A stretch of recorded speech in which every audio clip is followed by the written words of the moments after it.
Alright, thank you for checking out this video. This is going to be a little overview of my Tokyo Marui 417D that I have set up to be a 417 Assaulter. I think it's also been referred to as the G27K in this setup. It's basically short barrel, I think it's a 10-inch barrel, 9-inch rail, variant of the 417. It's kind of used by Special Forces, US Special Forces in the global war on terror a little bit.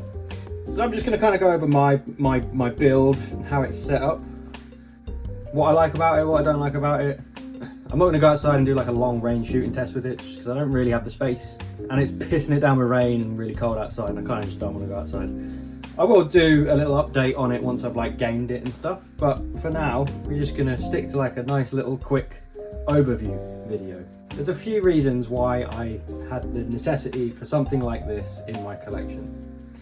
Now, I love gas blowback rifles. Most of my airsoft gaming experience is done with gas blowback rifles.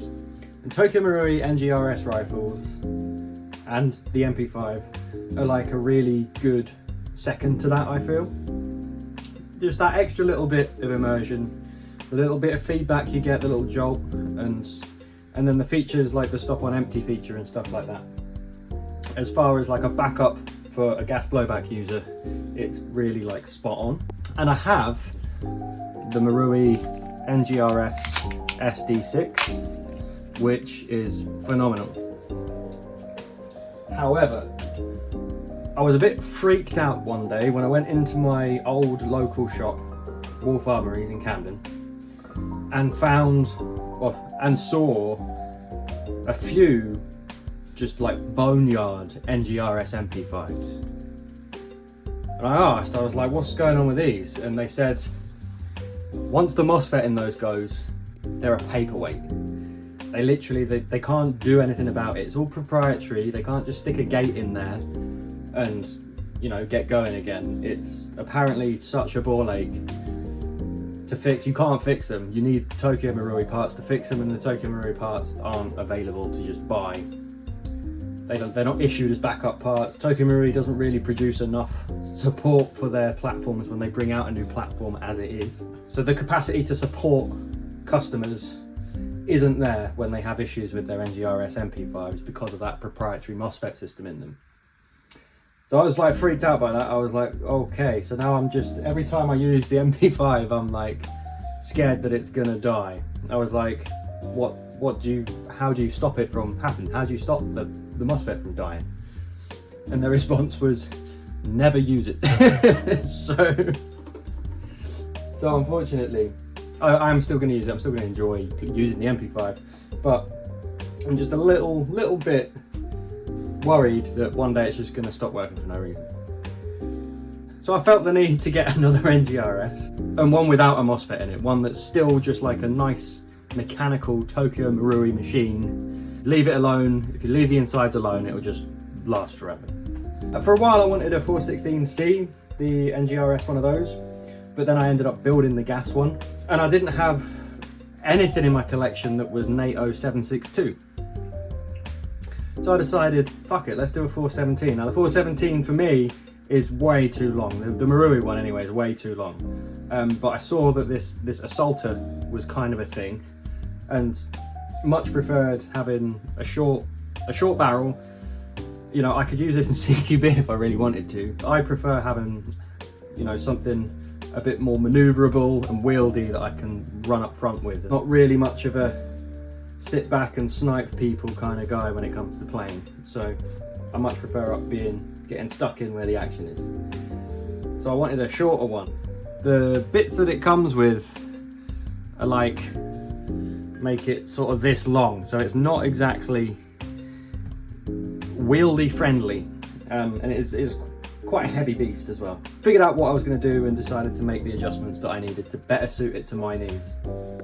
So let's go over it bit by bit. Starting at the back this time. I know I usually start up at the front, but we'll start at the back. This stock, I absolutely hate this stock. It's too big and bulky, it's too annoying. It is really cheap Tokyo Marui plastic. It's not a very nice plastic. I suppose it's, for Tokyo Marui it's okay, but it's not the nicest of, you know, ABS plastics, it feels quite cheap and creaky. Like, I feel like I could, if I wanted to, I could just poke a hole through this bit. Like, it's not the best, to be honest. And it doesn't have the HK logo on it, which is kind of annoying.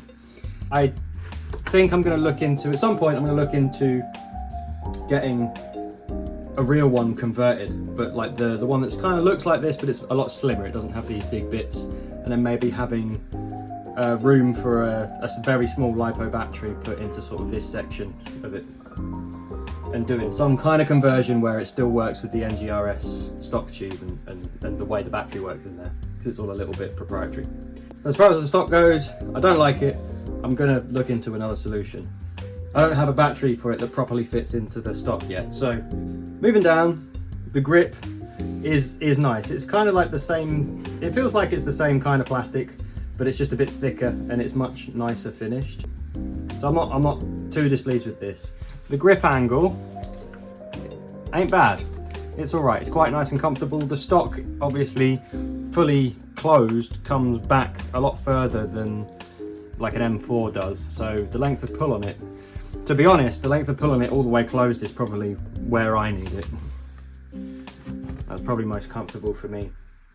And the grip angle kind of works quite well with that.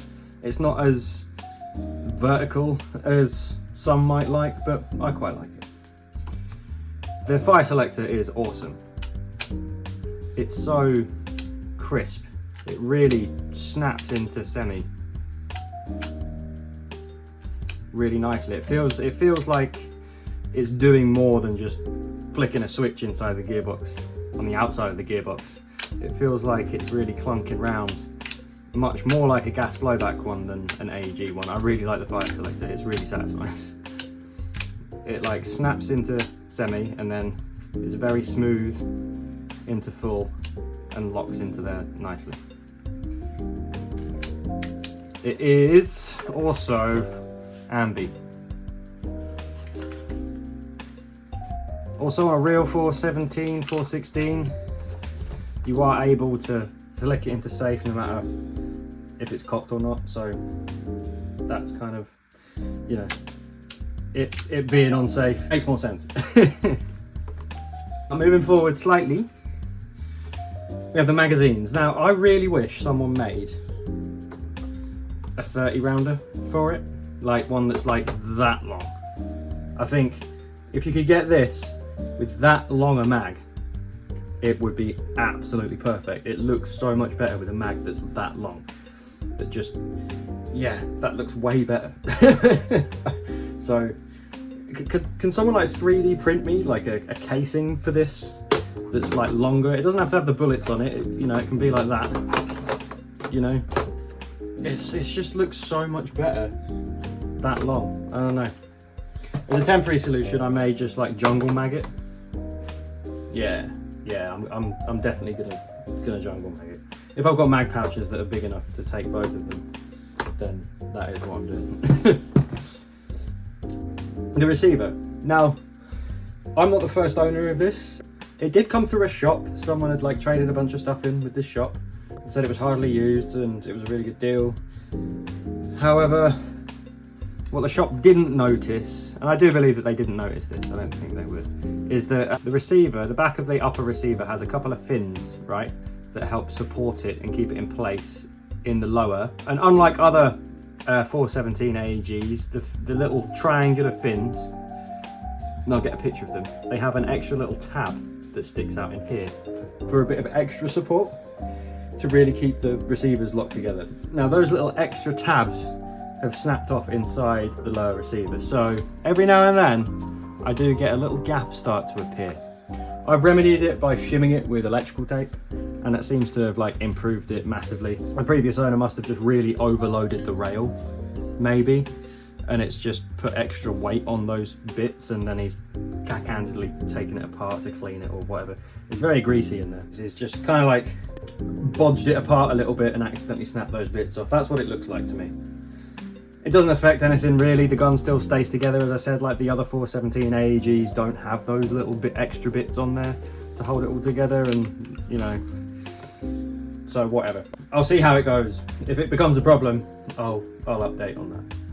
The rear sight is just, I believe it's a, might be ENC or maybe even D-Boys, I can't remember. They're just a cheap set because, as I said, I got it used, it didn't come with iron sights. They have different cross bolts as well.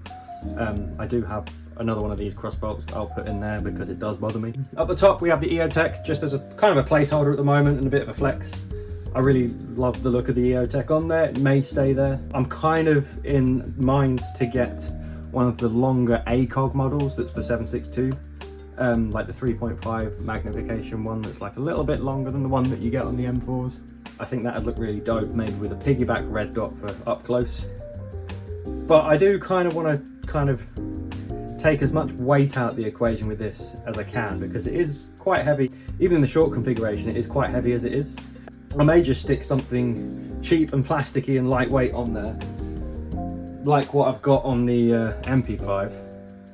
Maybe even just this optic, just to, you know, keep it as lightweight and maneuverable as possible. Moving up, we have the rail. Now, as you can see, I've swapped the Tokyo Marui rail out for this VFC 9-inch 417 quad rail. Again, like I just prefer my guns to be short. The Tokyo Marui stock in a barrel only comes to here anyway, so anything you've got beyond there, unless you're using like a suppressor for a particular LARP or you're using a tracer even, any extra weight up there is just dead weight. Like you don't need it. And this rail added a lot of that. Now the Tokyo Marui outer barrel is in two pieces. This is the original, and it was just attached at the end of the gas block and then covered up by the rail. But as you can see, that's a lot of extra length. I'm not even sure if the end of it's in frame. It's yeah, I mean, I get when people run it that long when they've, you know, swapped out the inner barrel for a really long one, and they're really making the use of that barrel length. But I'm not going to do that, so I'm not going to use this bit. So I'm going to keep him. I'm not going to get rid of him just in case I ever sell the gun on. But I much prefer it set up like this. On the rail, obviously we've got our front sight, and then we've got the cheap Knights Armament branded knockoff rail covers that I think look the part on the build. Give it that extra sort of G-Watty flavour. I would like it if I could get a hold of some actual HK rail covers though, because obviously the cross bolts for the handguard protrude the rail covers from being able to slide all the way on.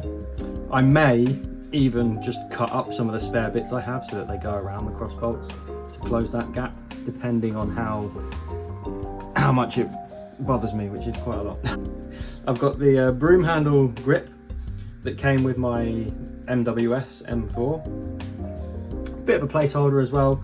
D&B Militaria have lots of HK ones, real HK surplus broom handle grips in stock, so I might pick one of those up, as well as a HK sling, but that's for something else. And then up the front, I have incorrectly got the Surefire Soakem 556. Obviously, it should be a 762 one. I prefer the length of this one. If there's a 762 one that's about this length, then I'd much prefer that and not have a load of extra. You know, that only really adds another couple of inches if you include the flash hider.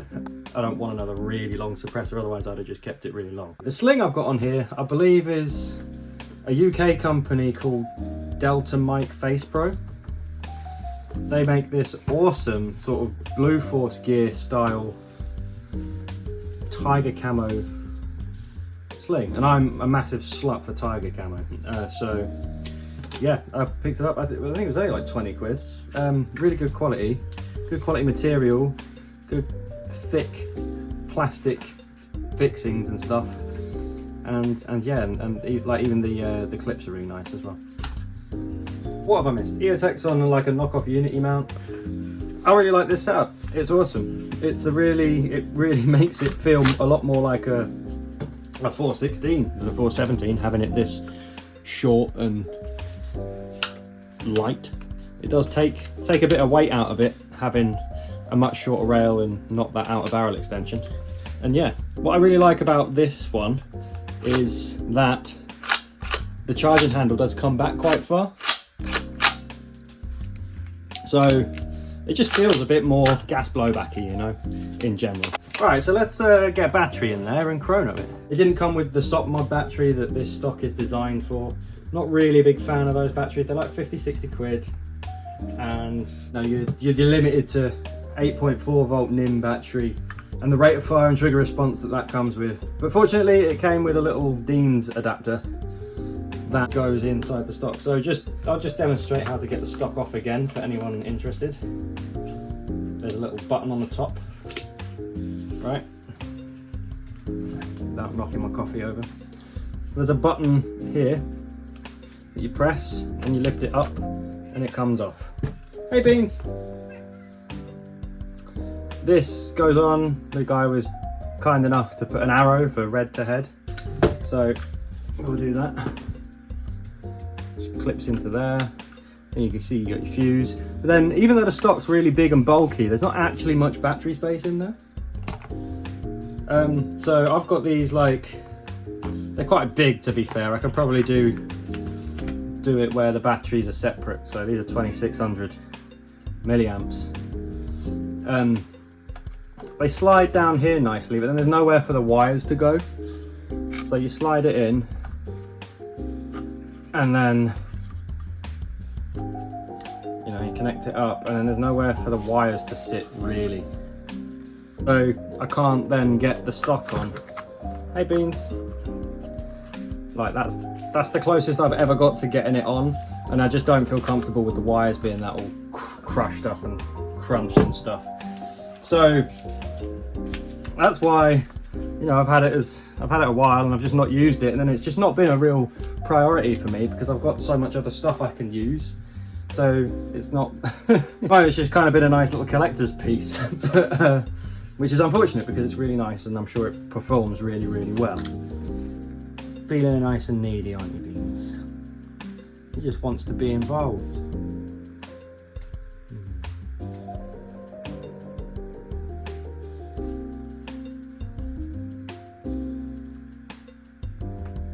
Come on, buddy.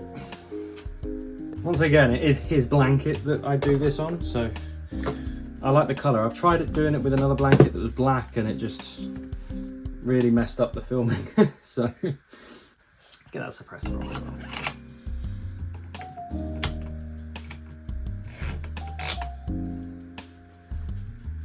well. Alrighty then. As far as like trigger response and stuff goes, it's quite nice. Okay, so I'll pull the mag out, or maybe put the high cap in. Put the high cap in so that to get rid of the stop on empty feature. You can really run the trigger quite fast and it doesn't lock up like some of the other Ngrs guns do.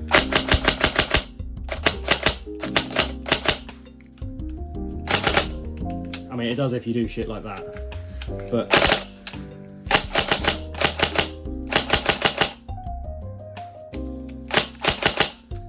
yeah, and the rate of fire, it's pretty cool. And yeah, it's not like a gas blowback jolt that you're getting, but it's a nice little jolt in your shoulder. It's very snappy. It's a very snappy sensation in your arm. Just a nice little bit of feedback to make it feel like you're doing something a bit more than just playing with a toy gun. Also, the trigger does actually have a bit of a wall and a reset. Hold the bolt catch down to stop the stop on empty thing. So you've got a tiny bit of take up, and then you do have a wall as the trigger contact goes into the socket or approaches the socket. And then you pull through the wall, and it's quite a nice heavy brake. And then if I be really quiet, it has a reset flick. I don't know if you heard that. Bring that closer.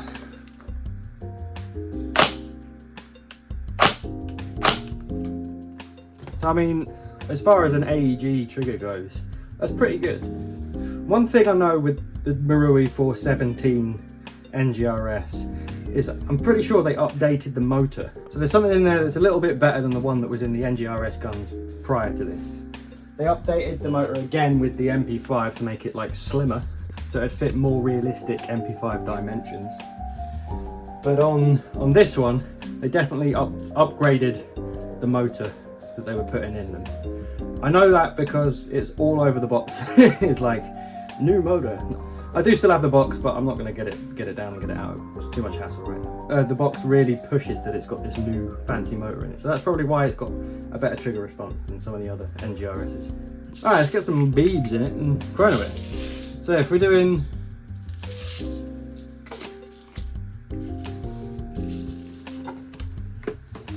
If we're doing somewhere around the 300 mark, I'm happy. It means I don't need to touch it, don't need to change anything in it, don't need to open it up, don't need to put a heavier spring in and better gears to handle the heavier spring.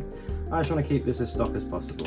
A lot of people like to super DMR these. I've got a buddy that has done exactly that, where he's basically replaced everything inside it with new shit to make it shoot 450 FPS super accurately and super far. That's not my game really. I just want to have a nice 417 in my HK collection. And now my HK collection is a G36C away from being complete in my eyes. Okay.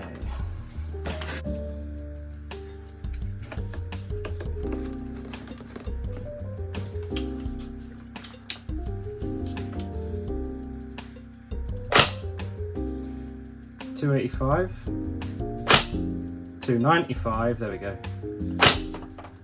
295.5, 295.9, 295, bang on, and then we're empty. And obviously with the NGRS guns, with most of them, when it's empty, your trigger's disconnected until you take out a mag, stick in a fresh one, and hit that bolt release. On the high cap mags it doesn't have that feature. But yeah, pretty cool.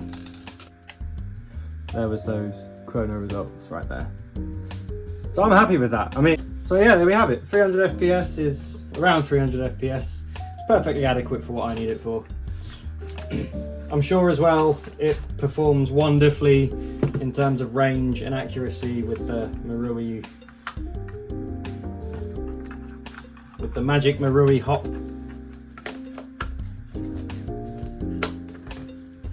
You know, there's plenty of YouTube videos on this gun already where you can go and find out that information. I just kind of wanted to show how I've set mine up and maybe give you some ideas on how you can run one of these that isn't just another stupendously souped up DMR build. I intend on keeping this internally as stock as possible, because in my experience and a couple of my other friends' experiences, when you do that, they last forever. I had an AK that was like 20 years old that fucking lasted forever, just an old Marui AG. Buddy of mine's had an M16 for like 20 odd years that he's never touched inside and it still works. They just work. I intend on keeping it as bone stock inside as possible to hopefully preserve its potential longevity. So that's been my quick overview of my 417D Assaulter build, Tokyo Marui next gen recoil shock rifle. If you made it all the way to the end of the video, thank you very much, you're the best. Like and subscribe, hit the notification bell so that you can stay up to date on my experiences with this platform. And yeah, thank you very much for watching, and I'll see you in the next one. Cheers.